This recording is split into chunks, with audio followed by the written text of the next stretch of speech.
ቅባት ከዚህና ከዚህም የላቀ ነገር አለው።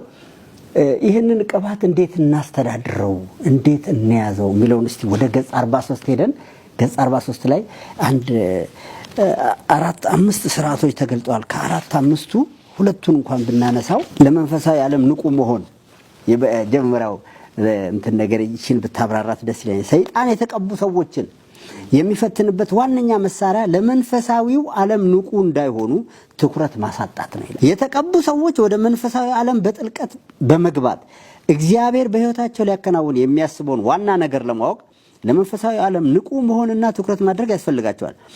በዚህ ዘመን ትኩረትን የሚሰርቁ ነገሮች የበዙበት ጊዜ ነው። ለምሳሌ ለጸሎት ከምንም ሰው ጋር በአካል ላለመገናኘት ወስናችሁ በራችሁ ዘግታችሁ ለጸሎት በተንበረከካችሁበት ስፍራ ላይ እያላችሁ በእጃችሁ ያለው ስልክ የስልክ ጥሪ ፌስቡክ እና ኢሜል መልእክቶች ያለማቋረጥ ትኩረታቸውን ይሻማሉ። የተቀቡ ሰዎች በአንድ ነገር ላይ ረዘም ያለ ጊዜ ወስደው ትኩረት ለመስጠት የሚሰሩትን ነገር በተሻለ መንገድ እንዳይሰሩ ሰይጣን ሐሳባቸውን በአንድ ጊዜ ብዙ ነገሮች እንዲያስቡ በማድረግ የትኩረት አቅጣጫቸውን ይበታትናል ይልና የተቀቡ ሰዎች በእግዚአብሔር በሕይወታቸው ሊሰራ በሚፈልገው ዋና ነገርና በየዕለቱ በሚያከናውናቸው ነገሮች መካከል ያለውን አንድነትና ልዩነት በመረዳት ለመንፈሳዊው ዓለም ንቁ መሆንና በዋናው ነገር ላይ ትኩረት ማድረግ ቅባቱን መንከባከብ ይገባቸዋል። አሁን ይሄ ዘመን እንደው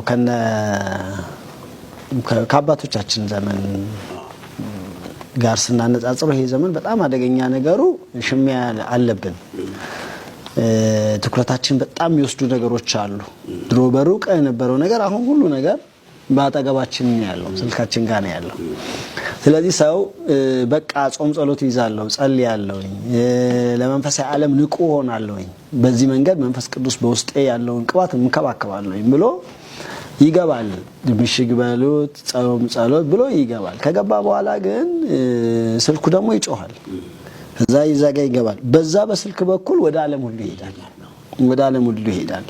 ለመንፈሳዊ ዓለም ንቃት እንዲኖረን የምንፈልግ ከሆነ ለዚህኛው ዓለም ደግሞ ንቁ መሆን የለብንም። ወይንም ከዚህኛው ዓለም ራሳችንን ማግለል በጣም አስፈላጊ መለየት መሰረታዊ ነገር ነው።